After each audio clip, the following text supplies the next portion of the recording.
আসসালামু আলাইকুম। মাত্র 5 মিনিটের একটা ভিডিও দেখে যান, ইনশাল্লাহ খুব ভালো লাগবে। একজন এসে বলল, ভাইজান আপনার মেয়েরে দেখলাম আরেক ছেলের সাথে বাজারে ঘোরাফেরা করে। ওই রমনার বটমূলে দেখলাম আপনার মেয়ে আরেক ছেলেরে নিয়ে ফষ্টি নষ্টি করে। লোকের কথা বিশ্বাস করে বাসায় যে মেয়ের চুলের মধ্যে ধরে মাইর, আইজো মার কাইলো মাইর। এরকম হইতে পারে না? হয়তো ওই লোক আপনার মেয়ের মতো দেখতে আরেক মেয়েকে দেখছেন। এরকম হয় কিনা সমাজে? একজন এসে বললো, ভাই আপনি এখানে বাবিরও তো দেখলাম ওই জায়গায় আরেক লোকের সাথে ঘোরাফেরা করতেছে, খবর রাখেন না বাসা? আপনি রেগে মেগে, ঘটনা কি? আমার খেয়ে আমার পরে আরেকজনের সাথে, যে এই বাড়িতে যে মাই, কোনো কথা নেই। দেখবেন যে ছোট্ট মারামারি থেকে এই ঘটনা অনেক সময় বিচ্ছেদ বা ডিভোর্স পর্যন্ত গড়ায়, ঠিক কিনা? ওই যে শোনা কথায় কান দিছে, ফাতা ভাইও আপনি চেক করেন নাই। হয়তো আপনার স্ত্রীর মতো দেখতে বা আপনার স্ত্রী যে জামা পরে, যে পোশাক পরে, এরকম পোশাক পরে আরেক নারীকে দেখছে, আপনার বউ না এটা। আপনার মেয়ের ব্যাপারে যে তথ্য দিয়েছে এটা সঠিক নয়। সে আপনার মেয়ের মতো আরেকটা মেয়েকে দেখেছে, এসে আপনার কাছে বলে দিছে, আপনি বিশ্বাস করছেন। ভেজাল আছে না নাই?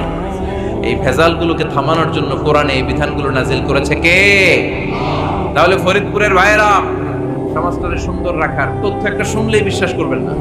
সিলে কান নিয়ে গেছে শুনলেই সিলের পিছনে দৌড়, নাকি? কি করবেন?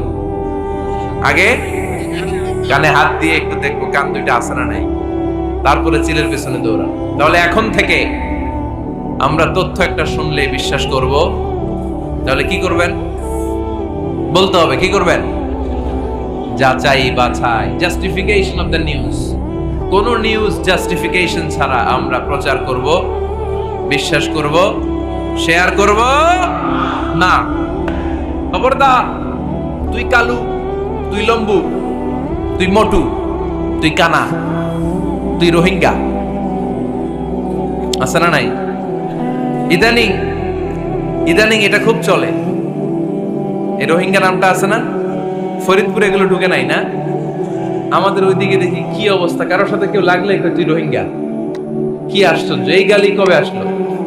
হ্যাঁ, অনেক ধরনের গালি। ঢাকায় আর একটা চলে ফইন্নির ভূত, কি বলে? এই এগুলো আগে শুনি নাই আমরা, রিসেন্ট এগুলো বলা শুরু করছে। ফইন্নির ভূত, রোহিঙ্গা না। এগুলো বলে আপনি কাউকে অবজ্ঞা করতে পারবেন? পারবেন না। খবরদার, এটা কবিরা গুনাহ, এটা ছোট গুনাহ মনে করবেন না। কারণ আকৃতি নিয়ে তুচ্ছ করা যায় না, কারণ আকৃতি দান করেছে কে? হুয়াল্লাযী ইউসাউবিরুকুম ফিল আরহামি কাইফা ইয়াশা, লা ইলাহা ইল্লা হুয়াল আজিজুল হাকীম। তিনি এমন সত্তা যিনি তোমাদের চেহারার অবয়ব দিয়েছেন, তোমাদের আকৃতি দান করেছেন তখন যখন তোমরা মায়ের পেটের ভেতরে ছোট্ট চোখের মতো ছিলা। মায়ের পেটের ভেতরে আমরা যখন সবাই এত ছোট্ট, তখনই আমাদের চেহারার আকৃতি দিয়েছে কে? কে সুন্দর হব, কে ছেলে হব, কে মেয়ে হব, কে মোটা হব, কে চিকন হব আমার ইচ্ছা হয়েছে? আওয়াজ করে বলতে হবে, কার ইচ্ছায়? প্রত্যেককে যদি আল্লাহ প্রত্যেকের নিজের চেহারা ডিজাইন করতে দিতেন, আল্লাহ যদি বলতেন তোমার চেহারাটা কেমন হবে তুমি ডিজাইন করো, তাহলে আপনি আপনারা কেমন বানাতেন? হ্যাঁ বলেন, ফরিদপুরের ভাইরা বলেন, সুন্দর করে বানাতেন তাই না? সবচাইতে স্মার্ট, সবচেয়ে সুন্দর করে আমি আমার চেহারাটা বানাতাম যদি আমাকে ডিজাইন করার সুযোগ দেওয়া হতো। কিন্তু এই সুযোগ তো আল্লাহ দেন নাই। ডিজাইন স্বয়ং করে দিয়েছেন কে? কোন নারীকে যদি আল্লাহ বলতে, এই নারীরা তোমাদের চেহারা কার কেমন লাগবে তোমরা বানাও, প্রত্যেক নারী কি করতো? বিশ্ব সুন্দরী করে নিজেকে বানাতো। খুদ ধরার মতো কোনো জায়গা সে নিজের জন্য রাখতো না, ঠিক কিনা? কিন্তু এটা আল্লাহ দেন নাই। এই আকৃতিটা আমাদেরকে সরাসরি দান করেছেন কে? আল্লাহ রাসূল সাল্লাল্লাহু আলাইহি ওয়াসাল্লামের এক সাহাবী ছিল নাম ইবনে মাসউদ রাদিয়াল্লাহু তাআলা। ওনার পায়ের নলা ছিল খুব চিকন, অস্বাভাবিক চিকন, স্বাভাবিক না।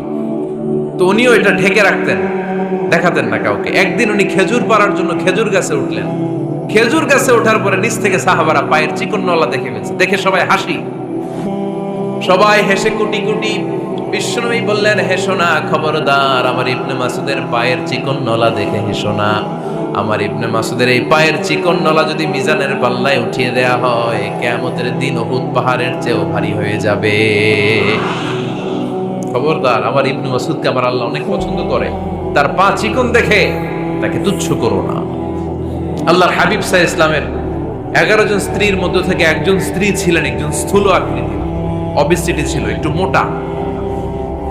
ওনার নাম ছিল সাফিয়া রাদিয়াল্লাহু তাআলা আনহা। আম্মা জান আয়েশার সাথে একবার সাফিয়ার ঝগড়া। নবীদের বউদের মাঝে মাঝে মাঝে ঝগড়া হতো, তবে সেটা হতো মধুর ঝগড়া। সুবহানাল্লাহ পড়েন। আম্মা জান আয়েশা রাদিয়াল্লাহু তাআলা আনহার বাসায় একদিন বিশ্বনবী বসা ছিলেন, আর একজন স্ত্রী, বিশ্বনবীর আরেকজন স্ত্রী রান্না করে কিছু খাবার আম্মা জান আয়েশার ঘরে পাঠিয়েছেন। এক দাসী দিয়ে বলল, যাও এটা আয়েশার ঘরে দিয়ে আসো, কারণ নবী আয়েশার ঘরে। আম্মা জান আয়েশা রাদিয়াল্লাহু তাআলা আনহা বললেন, এগুলো কি? ওই দাসী বলে, তরকারি। কে দিছে? অমুক স্ত্রী। কেন দিয়েছে? আমি কি রান্না করতে পারি না? তোমরা রান্না তোমরা খাও। এই কথা বলে পাতিল সহ উড়ায় মারছে চেহারা। এর কারণ ওনারা মানুষ ছিলেন, মানবীয় ব্যাপারগুলো ওনাদের মধ্যেও কাজ করত। আবার এক স্ত্রী ঝোল দিয়ে রান্না করে কিছু খাবার নিয়ে এসেছে। আম্মা জান আয়েশা রেগে মেগে ওই ঝোল নিয়ে ওই স্ত্রীর গালের মধ্যে মেখে দিয়েছেন। বিশ্বনবীর আরেক বউয়ের গালের মধ্যে ওই ঝোল লাগাই দিচ্ছে। এবার ওই স্ত্রী বিশ্বনবীর কাছে যেয়ে বলে, ইয়া রাসূলুল্লাহ, দেখেন আয়েশারে আপনি বেশি আদর করেন তো, দেখেন কি করে আমাদের সাথে। এই যে আমাদের গালের মধ্যে ঝোল মাখাই একেবারে মেকআপ বানাই দিচ্ছে। বিষ্ণু ইসলাম বললেন, তাই আয়েশাকে ডাক। আম্মা জান আয়েশা রাদিয়াল্লাহু তাআলা আনহা আসলেন। আল্লাহ রাসূল সাল্লাল্লাহু আলাইহি ওয়াসাল্লাম বললেন, তুমি কি আমার এই স্ত্রীর সাথে এমন আচরণ করেছো? আম্মা জান আয়েশা বললেন, করেছি। কেন? আম্মা জান আয়েশা বললেন, তখন মেজাজটা গরম ছিল, এখন বুঝতে পারতেছে আসলে এই কাজটা করা ঠিক হয় নাই। এবার বিশ্বনবী বিচার করবেন। বিশ্বনবী বললেন, আল কিসাস, যেমন করা হয়েছে বিচার হবে তেমন। তোমার গালে যেমনি ঝোল লাগাই দিছে, তুমি একটু ঝোল নিয়ে আয়েশার গালে লাগাই দাও। সুবহানাল্লাহ পড়বেন না? ওই স্ত্রীও কিছু ঝোল নিয়ে আম্মা জান আয়েশার গালে লাগাই দিল। এখন দুইজনে হাসতেছে। বিশ্বনবীও হাসলেন, আরশের উপর থেকে খুশি হয়ে গেলেন। কে? খবরদার, কাউকে তুচ্ছ করে অবজ্ঞা করে কখনো কিছু বলা যাবে না। এই জিহ্বাটা এটা ভয়ঙ্কর একটা অঙ্গ। বেশিরভাগ পাপ এই জিহ্বা দিয়ে হয়। কি দিয়ে হয়? এজন্য সাহাবারা জিহ্বা ধরে মাঝে মাঝে জিহ্বার মধ্যে ব্যাট মারতেন আর বলতেন, জিহ্বা তোর জন্য আমি আটকে যাব কিয়ামতের দিন। আমলিক আলাইকা লিসানাক, নিজের জিহ্বার মালিক নিজে হন। আপনার জিহ্বার মালিক যেন শয়তান না হয়ে যায়। জিহ্বা আপনার, শয়তানের ভাষায় আপনি কথা বলেন কেন? খবরদার, প্রতিটা কমেন্ট, প্রতিটা কথা, প্রতিটা মন্তব্য, এগুলোর ব্যাপারে কিয়ামতের দিন পাই টু পাই করে আপনার কাছে আল্লাহর সুপ্রিম কোর্টের কাঠগড়ায় দাঁড় করিয়ে আপনারা জিজ্ঞেস করবে, কে? জিহ্বা আপনার, শয়তানের ভাষায় আপনি কথা বলেন কেন? খবরদার।